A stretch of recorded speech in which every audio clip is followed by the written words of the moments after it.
વિદ્યાર્થી મિત્રો, આજના વિડીયો લેક્ચરની અંદર આપનું હાર્દિક સ્વાગત છે। આગળના વિડીયો લેક્ચરની અંદર આપણે વિલોપન પ્રક્રિયાનો અભ્યાસ કરેલો હતો। તો વિલોપન પ્રક્રિયા આલ્ફા કાર્બન ઉપરથી હેલોજન અને બીટા કાર્બન ઉપરથી હાઇડ્રોજન દૂર થતો હોવાને કારણે અને બીટા વિલોપન તરીકે ઓળખવામાં આવે। અને એક ખાસ બાબત ધ્યાન રાખવા જેવી હતી કે જો તમે KOH લેશો તો વિસ્થાપન પ્રક્રિયા થશે અને આલ્કોહોલિક KOH લેશો તો એક કેન્દ્ર અનુરાગી તરીકે નહીં પરંતુ બેઝ તરીકે વર્તશે, એટલે વિલોપન પ્રક્રિયા સ્પર્ધા કરી જશે, એટલે આલ્કીન બનશે। એના પછી હતી ધાતુ સાથે પ્રક્રિયા, એમાં ગ્રિગ્નાર્ડ પ્રક્રિયા આપણે બનાવેલો હતો, અને બીજી હતી વુડ્સ પ્રક્રિયા। ગ્રિગ્નાર્ડ પ્રક્રિયાની અંદર આલ્કેન બનાવો તો બની શકે તેટલા જ કાર્બનવાળો, અને વુડ્સ પ્રક્રિયાની અંદર હેલો આલ્કેનમાં જેટલા કાર્બન હોય તેના કરતાં ડબલ કાર્બન ધરાવતો આલ્કેન મેળવી શકાય। આજે આપણે હેલો એરિનમાં કેન્દ્ર અનુરાગી વિસ્થાપન પ્રક્રિયાનો અભ્યાસ કરવાનો છે। હેલો એરિન એટલે બેન્ઝીન રિંગ, આ એક્સ, આ જો કેન્દ્ર અનુરાગી પ્રક્રિયક આ દૂર થાય તો એની જગ્યાએ કોણ જોડાય? NU માઇનસ અહીંયા જોડાય, આક્રમણ કરે તો કેન્દ્ર અનુરાગી પ્રક્રિયક, તો SN પ્રક્રિયા થશે કે નહીં? SN પ્રક્રિયા હેલો એરિનની થશે કે નહીં, અથવા મુશ્કેલ છે કે નહીં? RX અહીંયા શું થતું હતું? NU માઇનસ સામાન્ય તાપમાનની અંદર સામાન્ય તાપમાને આ હેલો એરિન સંયોજનો કેન્દ્ર અનુરાગી પ્રક્રિયા આપતા નથી। સામાન્ય એટલે કે ઓરડાના તાપમાને હેલો એરિન સંયોજન કેન્દ્રાનુરાગી પ્રક્રિયા આપતા નથી। એના માટેના ઘણા કારણો છે। સામાન્ય તાપમાન નથી આપતા, પરંતુ પ્રબળ પ્રક્રિયા પરિસ્થિતિ એવું કહે છે કે હેલોજન દૂર થાય તો પ્લસ ચાર્જ થાય તો કેન્દ્ર અનુરાગી પ્રક્રિયા NU માઇનસ જોડાય, એને SN પ્રક્રિયા કહેવાય। ન્યુક્લિયોફિલિક સબસ્ટિટ્યુશન થશે કે નહીં પ્રશ્ન જ ચિહ્ન છે।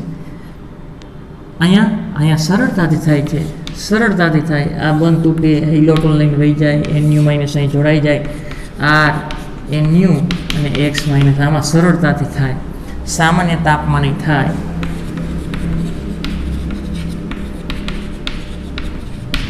જ્યારે હેલો એરિનની અંદર થતી નથી, એમાં કારણ છે। એક પહેલું કારણ સંસ્પંદનને કારણે દ્વિબંધ લાક્ષણિકતા, સંસ્પંદનને કારણે દ્વિબંધ લાક્ષણિકતા, સંસ્પંદનને કારણે દ્વિબંધ લાક્ષણિકતા। હવે જો આ હેલો આલ્કેન છે, એની અંદર સંસ્પંદન થતું નથી। હેલો આલ્કેનની અંદર સંસ્પંદન થતું નથી, પરંતુ હેલો એરિનની અંદર સંસ્પંદન થાય। આ રીતે થશે, આ બંધ, અહીંયા ડબલ બંધ, અહીંયા ડબલ બંધ અને X। આની પાસે 3 ઇલેક્ટ્રોન યુગ્મ જે બંધમાં ભાગ લીધા નથી એને શું કહેવાય? અબંધકારક ઇલેક્ટ્રોન। હેલોજન પાસે 3 અબંધકારક ઇલેક્ટ્રોન યુગ્મ છે। કાર્બન કરતાં હેલોજનની વિદ્યુતઋણતા વધારે છે, એટલે બંધનું ઇલેક્ટ્રોન યુગ્મ છે ને હેલોજન તરફ ખેંચાય। બંધનું ઇલેક્ટ્રોન યુગ્મ ક્યાં ખેંચાય? હેલોજન તરફ। અને જેની ઇલેક્ટ્રોન આકર્ષવાની વૃત્તિ વધારે હોય ને માઇનસ આઈ અસર કહેવાય। શું કહેવાય? માઇનસ આઈ અસર। પણ યાદ રાખો છોકરો, એ જ હેલોજન જ્યારે બેન્ઝીન રિંગ સાથે હોય ને ત્યારે બેન્ઝીન રિંગને ઇલેક્ટ્રોન દાન કરે। યાદ રાખો, સહિયારું ઇલેક્ટ્રોન ક્યાં ખેંચાયેલું છે? હેલોજન તરફ। એ અસરને શું કહેવાય? પ્રેરક અસર। પણ એ જ હેલોજન જ્યારે બેન્ઝીન રિંગ સાથે હોય ને ત્યારે અબંધકારક ઇલેક્ટ્રોન બેન્ઝીન રિંગને દાન કરે છે, ત્યારે એ દાતા તરીકે વર્તે છે। પ્લસ આર અસર એટલે ઇલેક્ટ્રોન દાતા તરીકે વર્તે છે। તો અહીંયા 5 બંધ થઈ જશે। કેટલા બંધ થાય? 5 બંધ। અને એવું બંધારણ તો અસ્થાયી હોય તો આ બંધ અહીંયા ટ્રાન્સફર થઈ જશે, તો આવું થશે। આ X, આ 2 અબંધકારક ઇલેક્ટ્રોન યુગ્મ, અહીં નવો બંધ બની ગયો, અને આને મેળવું તો એ કેવો ચાર્જ થાય? Negative charge. આ બંધ એમનો, આ બંધ એમનો। આગળ હવે જો આ બંધ અહીંયા ટ્રાન્સફર થાય તો અહીંયા નેગેટિવ ચાર્જ થાય, આ કાર્બન ઉપર પોઝિટિવ થાય, એને ક્યાંથી મળે એમ છે? હા, બાજુમાંથી ઇલેક્ટ્રોન મળશે, એટલે અહીંયા ડબલ બંધ થઈ જશે। ડબલ બંધ X, આને ઇલેક્ટ્રોન મેળવા તો અહીંયા નેગેટિવ ચાર્જ, અને ગુમાવ્યા તો પોઝિટિવ ચાર્જ। પોઝિટિવ અને નેગેટિવ શું બનાવશે? ડબલ બંધ। આ બંધ તો હતો જ, હવે શું થશે? આ પાઈ બંધ છે અહીંયા ટ્રાન્સફર થશે, ડબલ બોન્ડ X. આને ઇલેક્ટ્રોન મેળવ્યું તો નેગેટિવ ચાર્જ, આ કાર્બને ગુમાવ્યું પોઝિટિવ, એને ક્યાંયથી મળે એમ છે? હા, બાજુમાંથી ઇલેક્ટ્રોન મળશે. આ માઇનસ અને આ પ્લસ શું બનાવે? Double bond. આ બંધ તો હતો જ. આગળ હવે અહીંયા હેલોજને ગુમાવ્યું છે ને, તો હેલોજન ઉપર પ્લસ ચાર્જ હોય. કેવો ચાર્જ છે? પ્લસ. હવે હેલોજનને ઇલેક્ટ્રોનની જરૂર છે તો આ પાછો લઈ લેશે, તો એ તટસ્થ થઈ જશે. આને ગુમાવ્યું તો એ પ્લસ થશે, તો એને ક્યાંથી મળે એમ છે? બાજુમાંથી મળશે. તો શું થશે? આવું થશે છોકરાઓ. આ એક્સ હેલોજન પ્લસ હતો ને મેળવી લીધો તો તટસ્થ થઈ ગયો, આને ગુમાવ્યું તો એને જરૂર છે તો બાજુમાંથી મેળવ્યો એટલે એ તટસ્થ થઈ ગયો. તો હવે થાય છે શું? આ સહસ્પંદન બંધારણનો અભ્યાસ કરતાં આમાં બંધારણનું આંશિક દ્વિબંધ લાક્ષણિકતા જોવા મળે છે. આ એક્સ અહીં જુઓ જી, આંશિક દ્વિબંધ લાક્ષણિકતા.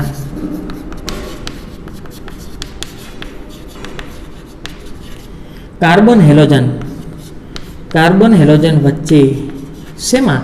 હેલો એરિનમાં અહીંયા સંસ્પંદન થતું નથી.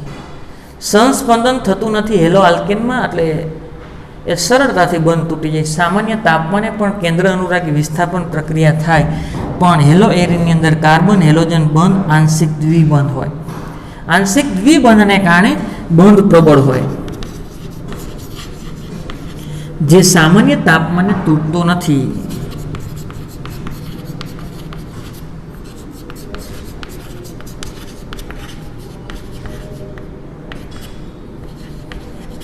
તેથી એની પ્રતિક્રિયાત્મકતા ઓછી થાય. તેથી હેલો એરિનની કેન્દ્ર અનુરાગી પ્રક્રિયા પ્રત્યેની પ્રતિક્રિયાત્મકતા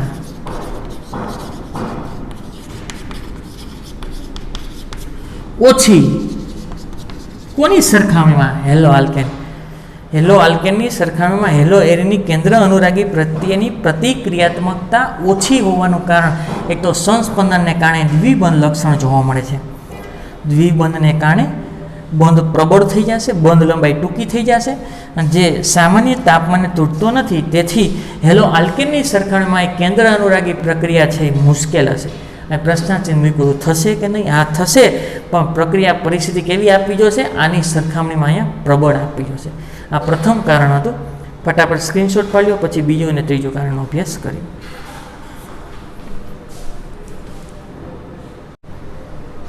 હેલો એરિનની પ્રક્રિયામાં કેન્દ્ર અનુરાગી વિસ્થાપન પ્રક્રિયા મુશ્કેલ હોવાનું પહેલું કારણ સંસ્પંદન, બીજું કારણ કાર્બન હેલોજન બંધમાં કાર્બન પરમાણુ સંકરણનો તફાવત. સંકરણમાં તફાવત છે. આ R, આ C, આ H, અને આ X. આ છે હેલો આલ્કેન. બીજું આ છે હેલો એરિન. તો આની સરખામણીમાં મુશ્કેલો એક તો સંસ્પંદનને કારણે દ્વિબંધ લાક્ષણિકતા થતી. હવે સંકરણ, હવે અહીંયા જે કાર્બન છે ને એનું સંકરણ sp3 સંકરણ થાય. 1 2 3 ને 4 બંધ 4 સિગ્મા તો sp3, અને આ કાર્બન છે ને એનું સંકરણ થાય sp2 સંકરણ. શું થશે? sp2 સંકરણ. હવે અગાઉ મેં આવું લખેલું હતું કે C ટ્રિપલ બંધ C ડબલ બંધ C સિંગલ બંધ C. તો આની વિદ્યુત ઋણતા અથવા ધ્રુવીયતા, આનું સંકરણ કયું છે? sp, આનું સંકરણ sp2 અને આનું સંકરણ sp3. તો ધ્રુવીયતા sp સંકરણ વાળો કાર્બન એ વધુ ધ્રુવીય હોય, sp સંકરણ વાળો કાર્બન વધારે ધ્રુવીય હોય. અહીંયા S લક્ષણ, ત્રણ કક્ષક દ્વારા 100% સંકરણ થાય તો એકનો ભાગ કેટલો હોય? 33.33%. ચાર કક્ષક દ્વારા 100% સંકરણ થાય તો એકનો ભાગ, તો એમાં S લક્ષણ માત્ર 25% છે. તો અહીંયા જે કાર્બન છે ને એ અહીંયા કાર્બનનું સંકરણ sp3 થાય, S લક્ષણ 25%, ઇલેક્ટ્રોન મળવાની સંભાવના 25% છે, અને ઇલેક્ટ્રોન મળવાની સંભાવના 33.33 છે. હવે જોજો શું થાય. આ વધુ ધન બને ને, આ ડેલ્ટા નેગેટિવ છે, આ ડેલ્ટા પોઝિટિવ છે, આ ડેલ્ટા નેગેટિવ છે, અને આ કાર્બન ડેલ્ટા પોઝિટિવ છે. આ કાર્બન ડેલ્ટા પોઝિટિવ જેમ વધારે બને ને એમ કેન્દ્ર અનુરાગી સહેલાઈથી આકર્ષણ કરે. એમ કેન્દ્ર અનુરાગી સહેલાઈથી આક્રમણ કરે. જેમ આ શું બને? પોઝિટિવ. પણ પ્રશ્ન એ છે કે આ કાર્બનમાં એસ લક્ષણ 25% છે અને આ કાર્બનમાં એસ લક્ષણ 33% છે. 33%ને કારણે એની ધ્રુવીયતા વધુ છે.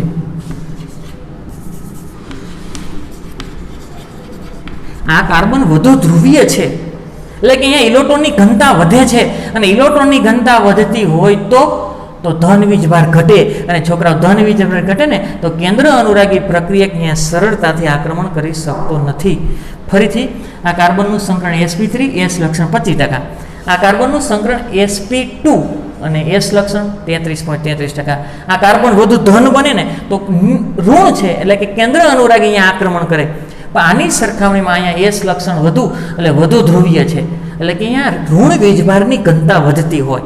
આની સરખામણીમાં ઋણ વીજભારની ઘનતા વધે તો ધન વીજભારની ઘનતા ઘટે અને ધન ઘટે ને તો કેન્દ્ર અનુરાગી પ્રક્રિયકનું આક્રમણ મુશ્કેલ બને.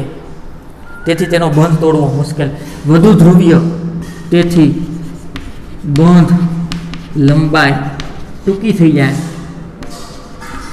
ઓછી અને પ્રબળ બંધ. અહીંયા બંધ લંબાઈ છે, અહીંયા બંધ લંબાઈ એનો માત્ર અહીંયા બંધ લંબાઈ છે 169 pm પાઇકોમીટર અને અહીંયા કાર્બન હેલોજન બંધ લંબાઈ છે, કાર્બન હેલોજન બંધ લંબાઈ 177 pm. 177 pm એટલે બંધ લંબાઈ વધારે થાય ને 169 એટલે બંધ લંબાઈ ટૂંકી થાય અને સ્વાભાવિક છે બંધ લંબાઈ ટૂંકી થાય એ આ ધ્રુવીયતાને કારણે બંધ લંબાઈ ટૂંકી થાય તો બંધને તોડવો કેવું બને? મુશ્કેલ. તો આની સરખામણીમાં બીજું કારણ છે કાર્બન પરમાણુનું સંકરણ. એને કારણે કેન્દ્ર અનુરાગી વિસ્થાપન પ્રક્રિયાઓ મુશ્કેલ જોવા મળે. અને ત્રીજું કારણ છે ફિનાઇલ કેટાઇનની અસ્થાયીતા. ત્રીજું કારણ છે ફિનાઇલ કેટાયનની અસ્થાયીતા. ફિનાઇલ કેટાયનની અસ્થાયીતા. હવે જો આ હેલો એરિન છે એને કેન્દ્ર અનુરાગી પ્રક્રિયકનું આક્રમણ કરવું છે તો અહીંયા કરશે. ધારો કે હેલોજન દૂર થયો તો એ પ્લસ ચાર્જ થાય. NU માઇનસ આક્રમણ નથી કરાવતો, પ્લસ થાય અને એક શું થાય? માઇનસ. આ ફિનાઇલ કેટાયન કહેવાય. ફિનાઇલ કેટાયન એ ખૂબ જ અસ્થાયી હોય. અસ્થાયી હોવાને કારણે બનતો જ નથી. ફિનાઇલ કાર્બોકેટાયન અસ્થાયી છે એને કારણે બનતો જ નથી. તેથી હેલો આલ્કેનની સરખામણીમાં હેલો એરિન પ્રક્રિયા મુશ્કેલ થાય. અને ચોથું એક કારણ છે, ચોથું કારણ છે સંભવિત અપાકર્ષણ.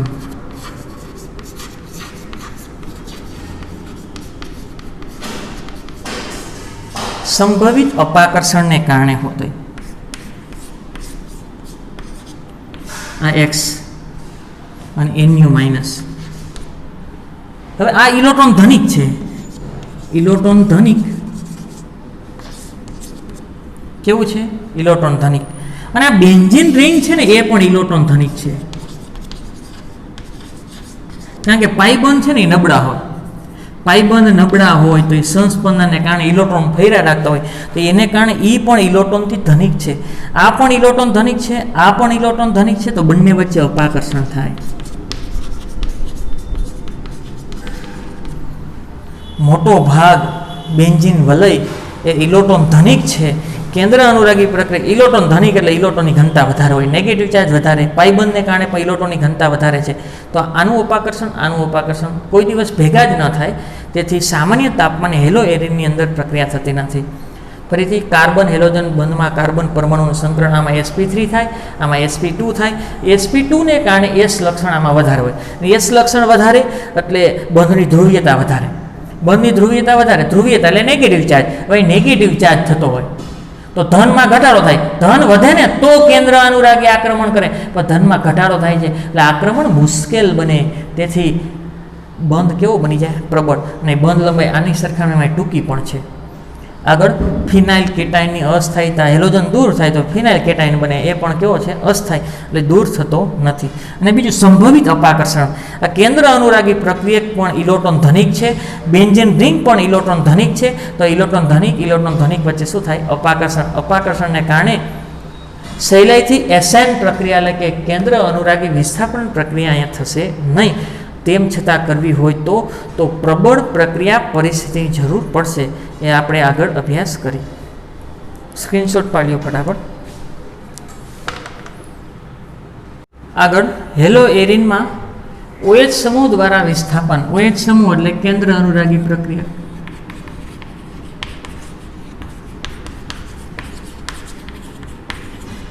હું ક્લોરોબેન્ઝીન લઉં.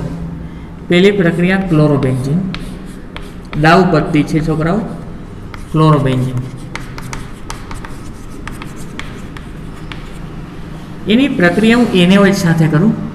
કોની સાથે કરું? NaOH. તાપમાન લેવાનું છે. તાપમાન છે 623 કેલ્વિન તાપમાન, અને P એટલે દબાણ છે 300 વાતાવરણ દબાણ. આ પહેલું સ્ટેપ છે અને બીજું સ્ટેપ છે H+. કારણ કે પહેલા સ્ટેપમાં સોડિયમ ફિનોક્સાઇડ પ્રાપ્ત થશે અને બીજા સ્ટેપની અંદર સોડિયમ દૂર થશે અને H+ જોડાઈ જશે. આમાંથી શું આવે? OH-. હવે આ Cl- દૂર થાય તો કેન્દ્ર અનુરાગી પ્રક્રિયા અહીંયા આક્રમણ કરશે. તો અહીંયા શું થશે? OH શું બની ગયું? ફિનોલ. અને દૂર થયું શું? Cl-. શું દૂર થયું? Cl-. હવે જો હેલો આલ્કેનની અંદર પણ આપણે આ જ પ્રક્રિયા કરેલી હતી. NaOHની હાજરીમાં આલ્કોહોલ બનતો હતો. તો હેલો એરિનની અંદર NaOHની હાજરીમાં પ્રક્રિયા કરો, ફિનોલ બને. પછી એમાં આમાં શું કે અહીંયા તાપમાન દબાણનો આપણે ઉલ્લેખ કરેલો નહોતો. અને કેટલું તાપમાન આપ્યું? 623 કેલ્વિન તાપમાન ને 300 વાતાવરણ દબાણ. ખૂબ જ ઊંચું તાપમાન દબાણ આપેલું છે. એનાથી સમજી શકાય કે હેલો આલ્કેન કરતાં હેલો એરિનની અંદર પ્રક્રિયાઓ કેન્દ્ર અનુરાગી પ્રક્રિયા મુશ્કેલ હોય. કેવી હોય? મુશ્કેલ. SN1 તો થશે જ નહીં, અને SN2 થશે તો એ પણ કેવી હોય? ધીમી. આગળ હવે આ પ્રક્રિયાને સરળ બનાવી હોય તો, આ પ્રક્રિયાને જો સરળ બનાવી હોય તો નોંધ, હેલો એરિનમાં ઓર્થો અને પેરા સ્થાનમાં ઇલેક્ટ્રોન આકર્ષક સમૂહ NO2 એ કેવું છે? ઇલેક્ટ્રોન આકર્ષક સમૂહ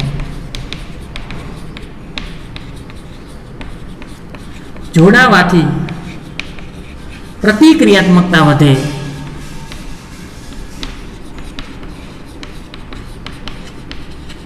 અને બીજું, જો NO2 મેટા સ્થાન ઉપર હોય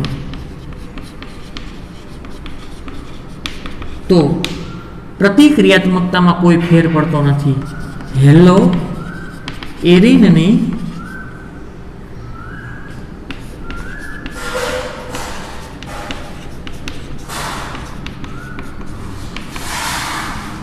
કોઈ ફેર પડતો નથી.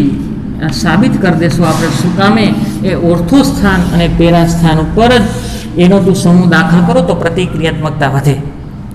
હાલો, હવે આમાં મુશ્કેલ હતી. હવે હું આકર્ષક સમૂહ દાખલ કરું. જો NO2 આકર્ષક સમૂહ ક્યાં દાખલ કરું? ઓર્થો અને પેરા ઉપર, તો પ્રતિક્રિયાત્મકતા વધે છે. તો પહેલી પ્રક્રિયા, આને હું અહીંયા લખું Cl-. ઇલેક્ટ્રોન આકર્ષક સમૂહની હાજરીમાં, ઇલેક્ટ્રોન આકર્ષક સમૂહની હાજરી આ Cl. અહીંયા હું પેરા સ્થાન ઉપર NO2 મૂકી દઉં. પેરા સ્થાન ઉપર શું મૂકી દઉં? NO2. તો પેરા ક્લોરો નાઇટ્રોબેન્ઝીન આનું નામ થશે. Para chloro નાઇટ્રોબેન્ઝીન. એની પ્રક્રિયા હું NaOH સાથે કરું. પહેલું સ્ટેપ NaOH. તાપમાન છે 443 કેલ્વિન તાપમાન. કેટલું તાપમાન છે? 443 કેલ્વિન તાપમાન. અને બીજું સ્ટેપ છે H+. હવે જો આ OH- ને અહીંયા આક્રમણ કરવું છે તો આ દૂર થાય ને તો થાય. હવે આના કરતાં આની આકર્ષવાની વૃત્તિ વધારે છે છોકરો, ધ્યાન રાખજો. આની આકર્ષવાની વૃત્તિ વધારે છે તો બેન્ઝીન રિંગના ઇલેક્ટ્રોનના ખેંચે. પહેલાં અહીં શું હતું? અહીં ડબલ બંધ છે. અહીં શું છે? ડબલ બંધ. ડબલ બંધને કારણે એની વિદ્યુત ઋણતા વધારે છે, એટલે વિદ્યુત ઋણતા વધવાને કારણે ધન વીજભારમાં ઘટાડો થતો હતો. ધન વીજભારમાં ઘટાડો થતો હતો એટલે કેન્દ્ર અનુરાગી પ્રક્રિયકનું આક્રમણ કેવું થતું હતું? મુશ્કેલ. પણ NO2 આકર્ષક સમૂહ એ આના કરતાં પણ NO2 ની આકર્ષવાની વૃત્તિ વધારે છે, એટલે બેન્ઝીન રિંગના બધા જ ઇલેક્ટ્રોનને પોતાની તરફ ખેંચશે. પોતાની તરફ ખેંચશે ને તો આ ધન વીજભારની માત્રા વધશે. આકર્ષણને કારણે અહીંયા ધન વીજભારની માત્રા વધે.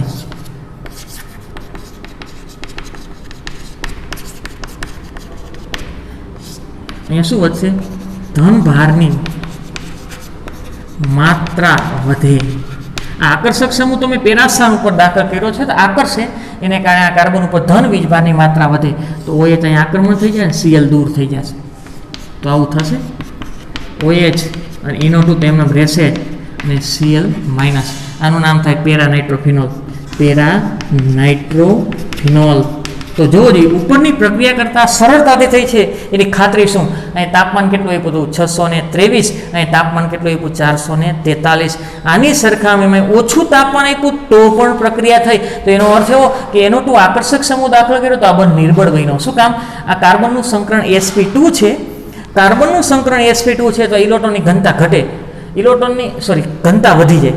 તો ઋણ અને અહીં ઋણ અપાકર્ષણ થાય. તો આકર્ષક સમૂહ મૂકી દીધો તો ખેંચે ઇલેક્ટ્રોનને ખેંચે ને એટલે અહીંયા છે ને ઇલેક્ટ્રોનની ઘનતા ઘટે તો ધન વીજભારની ઘનતા વધે અને જેવો ધન બને એવો કેન્દ્ર અનુરાગી પ્રક્રિયા ત્યાં આકર્ષણ થાય. હવે બે આકર્ષક સમૂહ દાખલ કરવું જોવો છોકરો. બે આકર્ષક સમૂહ દાખલ કરતો આ Cl, આ NO2 અને NO2. બે જગ્યાએ જો ઇલેક્ટ્રો આકર્ષક સમૂહ દાખલ કરવામાં આવે તો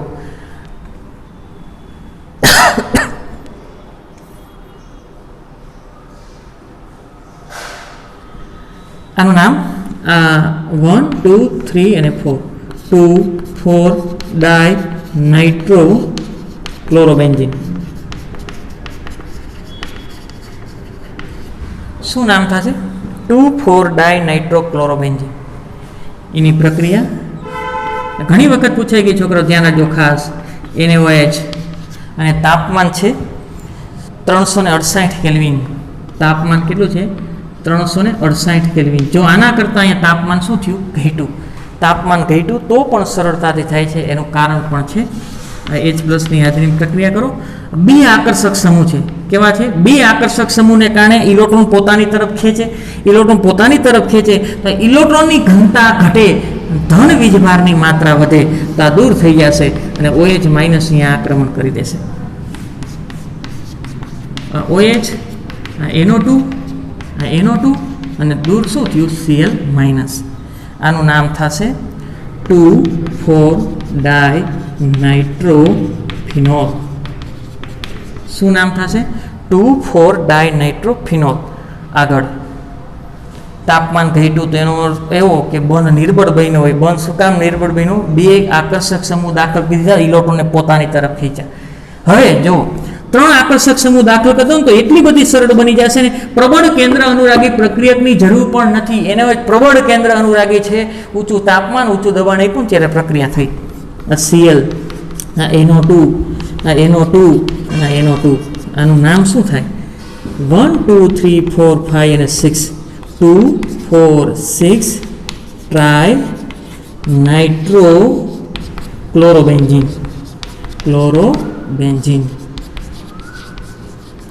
2, 4, 6 ડાયનાઇટ્રો ક્લોરોબેન્ઝીન. હવે જોજો, ખાલી થોડુંક ગરમ કરવાનું છે અને પ્રબળ કેન્દ્ર અનુરાગી પ્રક્રિયકની પણ જરૂર નથી. માત્ર તમે પાણી લઈ લો ને તો પણ આ પ્રક્રિયા સરળતાથી થાય છે. શું કામ?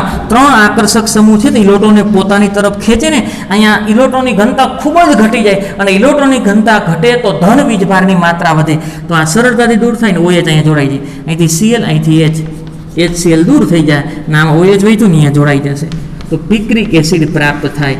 OH, NO2. આનું નામ શું થાય? પિક્રિક એસિડ અથવા 2,4,6 ટ્રાયનાઇટ્રોફિનોલ. તો આ કેન્દ્ર અનુરાગી પ્રક્રિયા મુશ્કેલ હતી, પણ હેલો એરિનમાં ઓર્થો અને પેરા ઉપર આ ઓર્થો અને પેરા અને આ બંને ઓર્થો અને પેરા ઉપર આકર્ષક સમૂહ દાખલ કર્યા તો પ્રતિક્રિયાત્મકતા વધી, કારણ કે નિર્બળ પરિસ્થિતિ આપવી પડી. ના છેલ્લે તો પાણીને થોડુંક તાપમાન આપ્યું તો પણ સરળતાથી પ્રક્રિયા થાય, પણ મેટા સ્થાનમાં જો NO2 હોય તો પ્રતિક્રિયાત્મકતા કોઈ ફેર પડતો નથી. એ આપણે આગળના લેક્ચરમાં જોશું. અત્યારે ફટાફટ સ્ક્રીનશોટ પાડી દો.